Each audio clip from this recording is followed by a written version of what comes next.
استعرض تاريخ منذ بعثة محمد صلى الله عليه وسلم.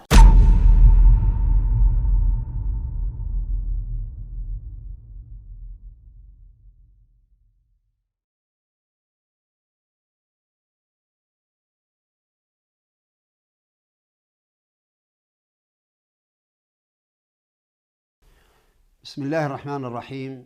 الحمد لله رب العالمین. بسم الله الرحمن الرحیم. ستایش مر الله پروردگار عالمیان را. درود و سلام بر سید پیغمبران محمد، عائله ایشان و تمام صحابگانشان. ما شما را با سلام اسلامی مبارکباد میگوییم. السلام علیکم و رحمت الله و برکاته. ما از آن شادیم که با شما واخورده یکی از مشکلات مسلمانان را بررسی می نماییم. این مسئله به یک کار بزرگ دخل دارد که به واسطه به حیات ما و شما علاقمند است.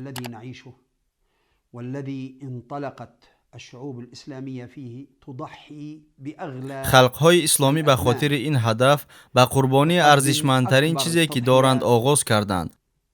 لأجل هذه القضية وهي التمكين لدين الله این کار برپا نمودن دین الله و جاری کردن احکام او می باشد. مشکل امت اسلامی این سوال است که چگونه دین الله را در روی زمین پایدار باید ساخت.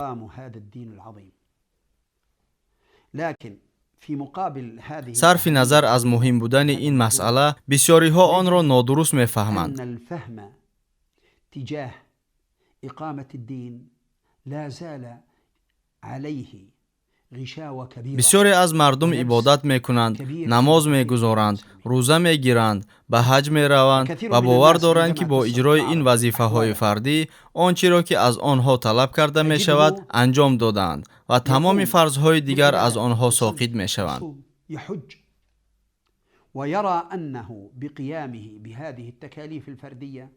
مگر اجرای وظیفه های فردی را پایدار کردن دین در روی زمین نامیدن ممکن است؟ جميع التكاليف. فيا ترى إقامة الفروض الفردية أو التكاليف الفردية هل هو من إقامة الدين؟ عند النظر إلى هذه المسألة والعودة إلى فقهاء المسلمين وكيف بحثوا هذه المسألة وعلى أي صعيد بحثوها، اگر به آن توجه کنیم که فقیهان اسلامی چگونه این مسئله را بررسی کردند، می‌بینیم که فقیهان میان وظیفه فردی یعنی فرض عین و وظیفه دست جمعی یعنی فرض کفایه فرق گذاشتند. فقالوا فرض العين هو ما طلب القيام به من كل مكلف بعينه. آنها گفتند که فرض عین چنان فرض است که برای هر مسلمان بالغ یعنی مکلف اجرا کردن آن واجب است.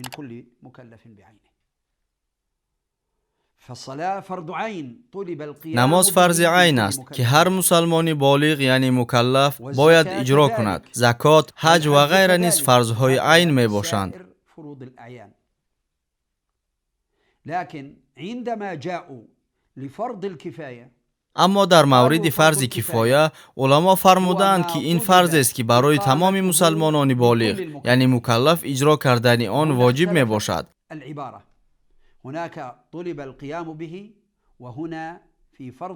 هنگام تعریف فرض عین و فرض کفایه، عالمان برای افاده معنای اجرا کردن آن واژه‌های گوناگون را استفاده کردند. فأنت تؤدي الصلاة فهكذا قمت بالصلاة. لكن فرض الكفاية كالجهاد. هنگام تعریف فرض کفایه، واژه اقامه را به معنای اجرا کردن و برای فرض عین باشد قیام به را استفاده کردند. هذه فروض كفاية. ما قال النص قام بها، قال النص التعريف ما طلب اقامته. بین این کلمه ها فرقیت وجود دارد. اجرای فرض عین قیام به معنای اجرای این فرض را دارد، مانند آن که ما اگر بگوییم تو نماز میخونی، برای افاده معنای اجرا کردن فرض کفایه مثل جهاد، مقاومت به دشمنان، آزاد کردن جایهای مقدس مسلمانان از نجاست کافران، بیعت به خلیفه، علما از واژه به مثل قیام به استفاده نکردند، بلکه کلمه اقامه را استفاده نمودند. القيام بالصلاة وإقامة فرض الكفاية.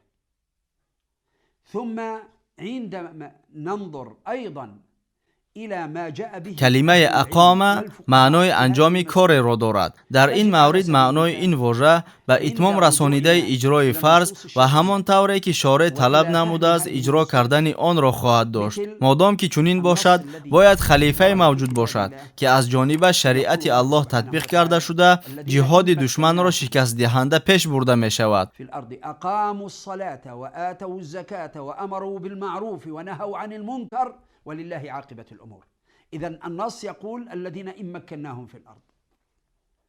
فهنا قال التمكين. فقیهان و مفسران نخستین قرآن سلف امت اسلامی نص زیرین شرعی را چگونه شرح دادند؟ آنانی که اگر به آنها در روی زمین قدرت دهیم نماز میگذارند، زکات میدهند، امر به معروف و نهی از منکر میکنند و عاقبت کارها نزد خداست.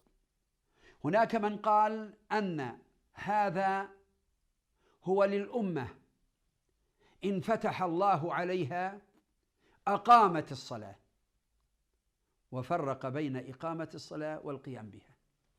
أقامت دين الله.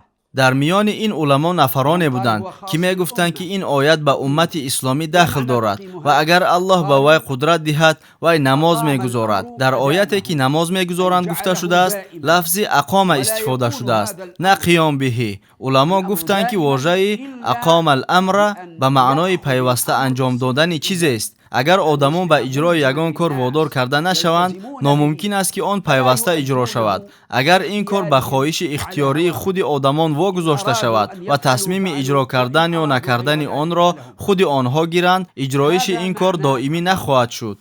وكذلك فسره البعض بصيغة أخرى قال هذا شرط على من آتاه الله الملك. برخی از علما این آیت را به طور دیگر شرح دادند. ادای نماز، ادای زکات، امر معروف و نهی از منکر که در آیت ذکر شدند شرط‌های هستند که آنها را کسانی باید اجرا نمایند که الله به آنها قدرت عطا کرده است. این علما گفتند که این شرط‌ها تنها به حاکم داخل دارند. برخی از علما گفتند که این شرط‌ها تنها به حاکم داخل دارند نه به مردم، زیرا محض او وظیفه دار است که آنها را تطبیق نماید. اینک ادای نماز و دین به معنای تطبیق این دین در میدان حیات می باشد. همچنین جاری نمودن این دین معنای آن را دارد که آدمان را باید توسط مقرر کردن احکام به اجرا نمودن آن وادار کردن لازم است. همین طور ادای دین و نماز به صفت مثل دائمی ادا صاحب می شود و چنین نخواهد شد که آدمان دین را تنها زمانی که خودشان خواهند ادا نمایند. و عند الرجوع ايضا لتفسير الحديث الشريف حدیث رسول خدا صلی الله علیه و سلم را دیده می‌بریم که صحابگان از ایشان درباره مقاومت با حاکمان ظالم پرسیدند آیا شمشیر در دست به آنها مقابلت نمی‌کنیم؟ رسول الله صلی الله علیه و سلم پاسخ دادند نه، مادامی که در میان شما نماز را برپا می‌دارند. این حدیث را علمای آن زمان چگونه شرح دادند؟ از آنها دو تفسیر این حدیث را نقل می‌کنیم. طبق شرح اول سخنان پیامبر خدا صلی الله علیه و سلم مادامی که در میان شما نماز را برپا می‌دارند معنای آن را دارند مادامی که دین را تطبیق می‌کنند. گروه دوم عالمان همین معنا را با دیگر کلمه ها بیان کردند. این طایفه عالمان گفتند که سخنان مادامی که نماز را برپا می‌دارند معنای مادامی که کتاب الله را تطبیق می‌کنند را دارد. در کتاب الله باشد عقاید، عبادت، معاملات، عقوبات یعنی حدود، بینات، جهاد و پهن اسلام در سراسر عالم موجود هستند. و فیه قضاء و فیه جهاد و فیه حمل دعوة الاسلام الى الدنيا. من هذا كله ندرك تماما از همه این گفته هایمان خلاصه کردن ممکن است که تطبیق نمودن دین معنای آن را دارد که مسلمانان باید دولت داشته باشند. در این دولت مسلمانان باید به حاکم بنابر آن بیعت دهند که او طبق کتاب الله و سنت رسول خدا صلی الله علیه و سلم حکم کرده احکام الله را تطبیق خواهد نمود و مردم را به اجرای آن وادار نموده، این چنین اسلام را در سراسر جهان پهن خواهد کرد. چنین وصف را عالمان هنگام تعریف امامت مسلمانان دادند. در مورد امامت مسلمانان آنها گفتند امامت مسلمانان معنای آن را دارد که آدمان به آن مجبور کرده می شوند که موافق نگاه شرعی عمل نمایند. و حمل الكافة أي إلزام الكافة بالأحكام الشرعية. المسلم يجب أن يخضع للأحكام الشرعية وغير المسلم يجب أن يخضع. هم مسلمان و هم غیر مسلمان باید به احکام شریعت اطاعت کند. توسط این اطاعتکاری دین برپا می شود. هر کس باید به احکامی که به او دخل دارند اطاعت کند. ذمی ها باید به احکام اطاعت کنند که به ذمیان دخل دارند و مسلمانان نیز باید به احکامی که به مسلمانان دخل دارند اطاعت کنند. إذن إقامة الدين هي تعني اینک برپای دین معنای آن را دارد که اسلام باید در بین آدمان بیچون-و-چرا اجرا شود. مثلا ما به نماز از دو جهت مناسبت میکنیم، از جهت ادای آن و از جهت جاری نمودن آن. اگر مسلمان نماز را با رعایت شرط و احکام آن ادا کند، مسئولیت ادای این نماز از دوش او ساقط می شود. اما در برابر این او از جهت جاری نمودن آن به کمبودی راه دهد، یعنی او هنوز مسئولیت جاری نمودن نماز را در دوش دارد و جاری نمودن نماز تنها آن وقت عملی خواهد شد که آدمان به برپای آن واداشته شوند، اما برای آدمان را به نماز واداشتن حاکم لازم است. لهذا الحكم يصبح امرا ملزما للناس جميعا. اذن نقول لكل مسلم يرجو لقاء الله. ما به هر مسلمانی که آرزوی دیدار الله را دارد مراجعت میکنیم. فکر کردن جایز نیست که اگر مسلمان نماز خوانده، زکات را داده باشد، او فرضها را به طوری باید و شاید ادا نموده است. آره، از او مسئولیت اجرای فرض عین ساقط می شود، اما او دین را برپا نکرده است و مسئولیت برپا کردن دین از او ساقط نشده است و الله متعال برای این وی را محاسبه خواهد کرد. الله متعال به ما واجب کرده است که دین او را در روی زمین پایدار سازیم. او ما را وظیفه‌دار کرد که شریعتش را تطبیق نماییم. او نگذاشت که ما تنها با ادای فرض‌های عین در سطح انفرادی که شخص آن را کی خودش خواهد برپا می‌نماید محدود شویم. ولم يكتفي لنا بأن نؤديه بصيغة الفردية الاختيارية لمن أراد ولمن لم يرد.